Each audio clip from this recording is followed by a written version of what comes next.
Never before offer national highway పై ఆకర్షణీయమైన commercial plots గజం కేవలం 5,999 రూపాయలకే. ఆంధ్రప్రదేశ్ రాజధాని అమరావతి మునిగిందా లేదా? గత వారం రోజులుగా తెలుగు రాష్ట్రాలని వర్ష బీభత్సం కంటి మీద కునుకు లేకుండా చేస్తుంది. అమరావతిలో ప్రతి ప్రాంతం మునిగిపోయింది. అమరావతి వెళ్ళాలంటే పడవల్లో వెళ్ళాలి, మా జల రాజధాని ఇట్లాంటివన్నీ కూడా సోషల్ మీడియాలో తెగ ట్రోల్ అవుతున్నాయి. నాకు కూడా దీనికి సంబంధించి చాలా ఎంక్వైరీలు వచ్చినాయి, అందుకే ఈ వీడియో చేస్తున్నాను. అమరావతి మునిగిందా లేదా అనేది మీరే తేల్చండి. అది ఎలాగో ఒకసారి వివరించే ప్రయత్నం చేస్తాను. అమరావతికి సంబంధించి అనేక వీడియోలు అయితే వైరల్ అవుతున్నాయి. ఇవి ఈ సంవత్సరమే కాదు, అంతకు ముందరే కూడా కావచ్చు, ఇంకా ఎక్కడైనా వేరే చోట జరిగినవి కూడా కావచ్చు. కానీ ప్రస్తుతం తాజాగా ఆగస్టు 14వ తేదీ ఉదయం 8 గంటల మధ్య ప్రాంతంలో అమరావతిలో ఉన్నటువంటి పరిస్థితులు ఏంటి అనే దానికి సంబంధించి కొన్ని దృశ్యాలు మీకు చూపించే ప్రయత్నం చేస్తాను. ఇది ఈరోజు ఉదయం ఉన్నటువంటి సిచ్యుయేషన్. అక్కడ వర్క్ నడుస్తుంది, అమరావతికి సంబంధించినటువంటి ఈ భవనాల నిర్మాణ ప్రక్రియ నడుస్తుంది. కాబట్టి సీడాక్సిస్ రోడ్డు దగ్గర ఆగస్టు 14వ తేదీ ఉదయం 9 గంటల 37 నిమిషాలకి ఉన్నటువంటి వాతావరణ పరిస్థితులు అనమాట. అంటే ఇక్కడ పని చేస్తున్నటువంటి వాతావరణం చాలా క్లియర్గా కనిపిస్తుంది. ఇది ఆగస్టు 14వ తేదీ అంటే ఈరోజు డేట్లోనే మనం చూస్తే కనిపిస్తున్నటువంటి దృశ్యం. ఇది మరొక ఫోటో. ఈ ప్లేస్ అంటే వర్షం పడితే నీళ్ళే వస్తాయి, నిప్పులు రావు కదా, నీళ్ళు అయితే ఖచ్చితంగా వస్తాయి. ఎందుకంటే ఇంత పెద్ద వర్షాలు పడుతుంటే హైదరాబాద్ సిటీ మునిగిపోతుంది, అక్కడ ఢిల్లీ మునిగిపోతుంది, ముంబైలో అలాంటి పరిస్థితులే కనిపిస్తున్నాయి, బెంగళూరులో అంతకంటే ఇంకా బేభత్సమైన పరిస్థితులు, విజయవాడ నగరం మునిగిపోతుంది. దానికి సంబంధించి కూడా పెద్ద చర్చ నడుస్తుంది, బుడమేరు కట్ట తెగిపోతుంది మళ్ళీ అని చెప్పని. కానీ అది వాస్తవం కాదని చెప్పని డైరెక్ట్గా కలెక్టరే స్టేట్మెంట్ ఇవ్వాల్సిన పరిస్థితి వచ్చింది. సో ఇది తాజా దృశ్యాలు అమరావతిలో ఈరోజు ఉదయం 8 గంటల నుంచి 9:30 ప్రాంతంలో తీసినటువంటి ఫోటో. ఇది ఏంటిది, ఇక్కడ కనిపిస్తున్నటువంటిది ఏంటిది? ఇది అంటే ఈ పిల్లర్స్ ఇలా క్రాస్ కనిపిస్తున్నాయి కదా, ఈ పిల్లర్స్. ఇది ఎందుకు చెప్తున్నానంటే ఇది కూడా మునిగిపోయిందని చెప్పని చెప్తున్నారు. ఇది ఏపీ సెక్రటేరియట్ హెచ్ఓడి బిల్డింగ్స్కి సంబంధించినటువంటి పునాదులు, వాటికి సంబంధించినటువంటి దృశ్యాలు. ఇవన్నీ నీళ్ళల్లో మునిగిపోయినాయి, మళ్ళీ మొత్తం పేకల్లో నీళ్ళు వచ్చేసినాయి అక్కడ. కాబట్టి అమరావతిలో ఎలాంటి నిర్మాణాలు జరిగే పరిస్థితి లేదు, మా రాజధాని మునిగిపోతుందో అని చెప్పని చెప్తున్నారు.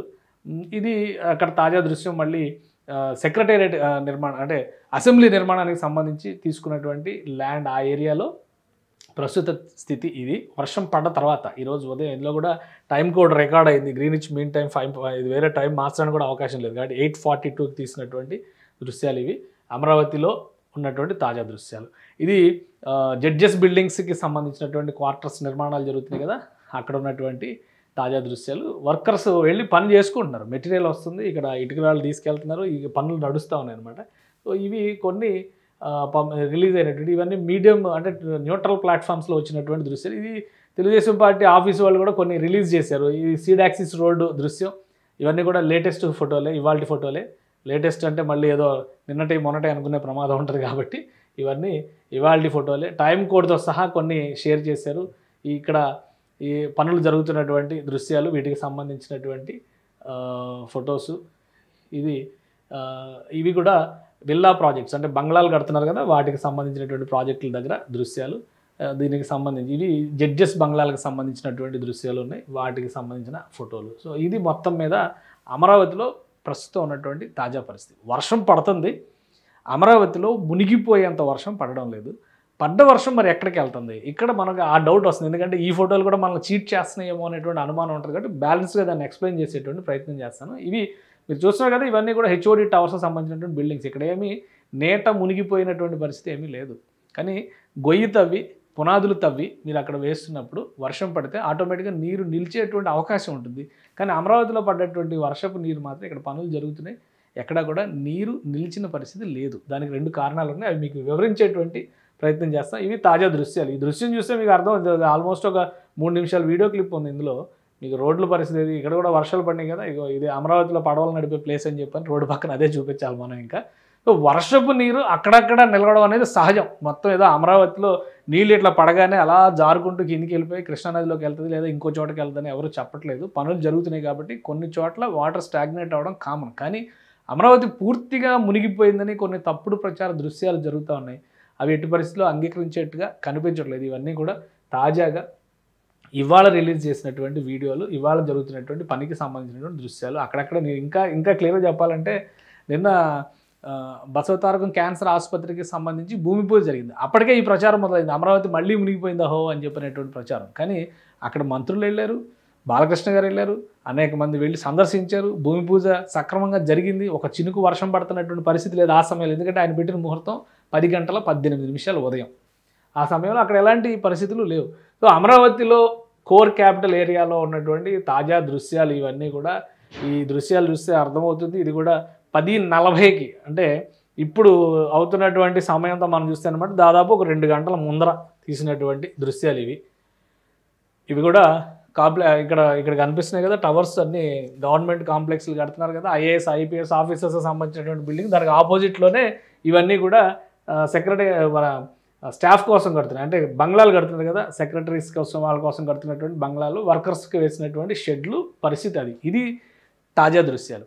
మరి అమరావతి మీద ఎంత ఏడుపు ఎందుకు? మామూలుగా మీ కారుకో మీ ఇంటికో దిష్టి తగిలింది అనుకోండి, కారుకి అయితే నిమ్మకాయ కడతారు, ఇంటికైతే గుమ్మడికాయ కడతారు. మరి అమరావతి లాంటి నగరానికి ఏం కట్టాలనేది మీరే ఆలోచించాలి. అయితే పడ్డటువంటి వర్షం ఏమవుతుంది, దానికి కూడా నేను సమాధానం చెప్తాను. అమరావతిలో పడినటువంటి వర్షం, ఇక్కడ అమరావతి మాస్టర్ ప్లాన్ ఒకసారి మనం చూడాలి. దీనికోసం ఒకసారి అమరావతి మాస్టర్ ప్లాన్ని మనం చూద్దాం. అమరావతి మాస్టర్ ప్లాన్ను ఫస్ట్ రూపొందించిన సమయంలోనే ఒక వాటర్ మేనేజ్మెంట్ సిస్టమ్స్కి సంబంధించి ఒక సమగ్ర ప్రణాళికని అనుసరించారు. ఈ సమగ్ర ప్రణాళిక చూస్తే మనకు అర్థమవుతుంది, అంటే ఇంటర్లింక్డ్ కెనాల్ సిస్టమ్ని అమరావతి మాస్టర్ ప్లాన్లో భాగం చేశారు. దీనికి అనుగుణంగా అంటే ఇప్పుడు ఒక గేటెడ్ కమ్యూనిటీల నిర్మాణం జరిగితే వర్షం పడితే నీళ్ళు ఎక్కడ ఆగవు, ఎందుకంటే ప్లానింగ్లోనే డ్రైన్ వాటర్ మేనేజ్మెంట్కి సంబంధించి, స్టామ్ వాటర్ మేనేజ్మెంట్కి సంబంధించి కొన్ని సిస్టమ్స్ క్రియేట్ చేస్తారు. అదే తరహాలో అమరావతిలో పడ్డటువంటి నీళ్ళన్నీ కూడా ఈ కాలువల ద్వారా ఇక్కడ శాఖమూరు రిజర్వాయర్కి వెళ్తుంది, ఇక్కడేమో నీరుకొండకి వెళ్తుంది, ఇక్కడ నుంచి ఫైనల్గా ఇక్కడ ఓవర్ఫ్లో అయినప్పుడు ఇవన్నీ కూడా ప్రవహిస్తాయి. ఈ బ్లూ లైన్స్, అందుకే అమరావతిని గ్రీన్ బ్లూ సిటీ అని చెప్తున్నారు కదా. సో ఇక్కడికి వస్తుంది. ఇక్కడికి వచ్చినప్పుడు ఇక్కడ ఫ్లడ్ లెవెల్ విపరీతంగా పెరిగేటువంటి ఛాన్సెస్ ఉంటాయి. ఒకసారి దాన్ని కూడా మనం పరిశీలిద్దాం. ఏ లెవెల్లో అక్కడ ఫ్లడ్ లెవెల్ ఉంటే అమరావతి మునిగిపోద్ది, ఎందుకంటే భయం కదా మనకి, అమరావతి ఎప్పటికీ కూడా సేఫెస్ట్ క్యాపిటల్ కాదు అనేటువంటి అభిప్రాయంలో ఉన్నాం కాబట్టి ఒక్కసారి మనం అది కూడా విశ్లేషించేటువంటి ప్రయత్నం. ఇది ప్రస్తుతం ఉన్నటువంటి కొండవీటి వాగుకి సంబంధించి ఎత్తిపోతల పథకానికి సంబంధించినటువంటి దృశ్యాలు ఇవి. కొండవీటి ఎత్తిపోతల పథకం అనేది అమరావతి నగరంలోకి వెళ్ళేటువంటి ప్రతి ఒక్కరూ కూడా విజయవాడ కృష్ణా బ్యారేజ్ దిగిన వెంటనే కనిపించాడు. అంటే ఆ వాటర్ ఫ్లడ్ లెవెల్ అంతా కూడా ఇక్కడికి ఎక్కువగా వచ్చినప్పుడు ఈ లిఫ్ట్ ద్వారా దీన్ని ఎత్తిపోసి కృష్ణా నదిలోకి పంపిస్తారు. దాని ద్వారా ప్రకాశం బ్యారేజ్ నుంచి దిగువకు వెళ్ళేటువంటి అవకాశం ఉంటుంది. ఇప్పుడు నిజంగానే అమరావతిలో పడ్డ వర్షపు నీరంతా కూడా కొండవీటి ఎత్తిపోతల పథకం ఉన్నటువంటి ఆ కాలువ దగ్గరికి, ఆ లింక్ కెనాల్స్ ద్వారా అక్కడికి చేరింది. అక్కడ సర్ప్లస్గా ఉన్నటువంటి వాటర్ని 6 పంపుల ద్వారా తోడి మళ్ళీ కృష్ణానదిలోకి పంపిస్తున్నారు. సో కృష్ణానదిలో ఒకవైపు వరద పెరుగుతుంది, రెండో వైపు ఇక్కడి నుంచి వస్తున్నటువంటి అమరావతి పై ప్రాంతం నుంచి వస్తున్నటువంటి వాటర్ అంతా కూడా ఎత్తిపోస్తున్నటువంటి పరిస్థితి ఉంది. ఇది తాజా దృశ్యం. దీని తర్వాత మనం ఇప్పుడు మళ్ళీ ఒకసారి పరిశీలించాల్సినటువంటి అంశం ఏంటంటే, మరి ప్రకాశం బ్యారేజ్లో పరిస్థితి ఏంటి, అది కూడా చూడాలి. కాబట్టి మనం ప్రకాశం బ్యారేజ్లో తాజా దృశ్యాలు ఇవి ప్రకాశం బ్యారేజ్ డౌన్ స్ట్రీమ్, అంటే దిగువకి వాటర్ వదులుతున్నటువంటి దృశ్యాలు. ప్రకాశం బ్యారేజ్ నుంచి ఇంకా ఆ తర్వాత ఎక్కడ సముద్రంలోకి వెళ్ళడం తప్పితే వేరే అవకాశం లేదు.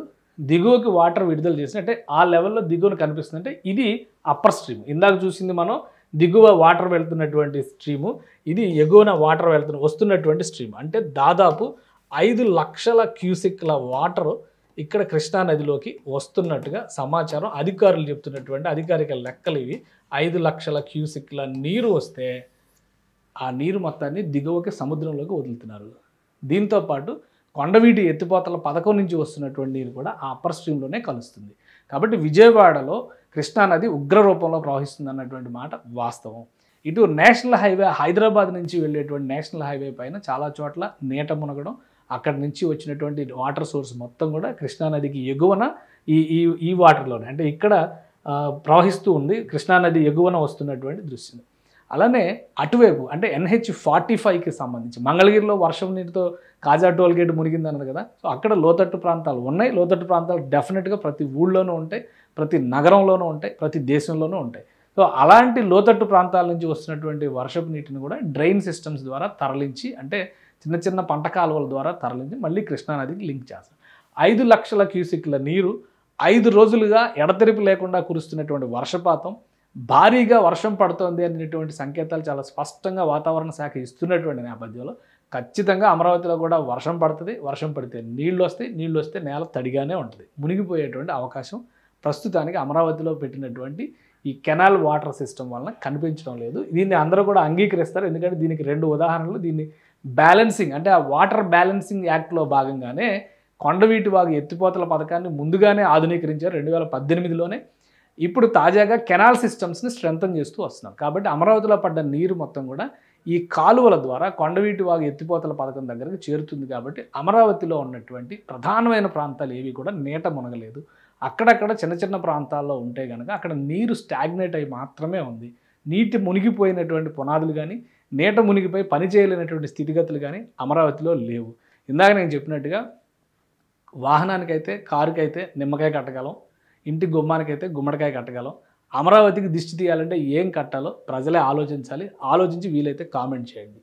సుమన్ టీవీలో మీ పర్సనల్ అండ్ బిజినెస్ ప్రమోషన్స్ కోసం కింది నెంబర్కి కాంటాక్ట్ చేయండి.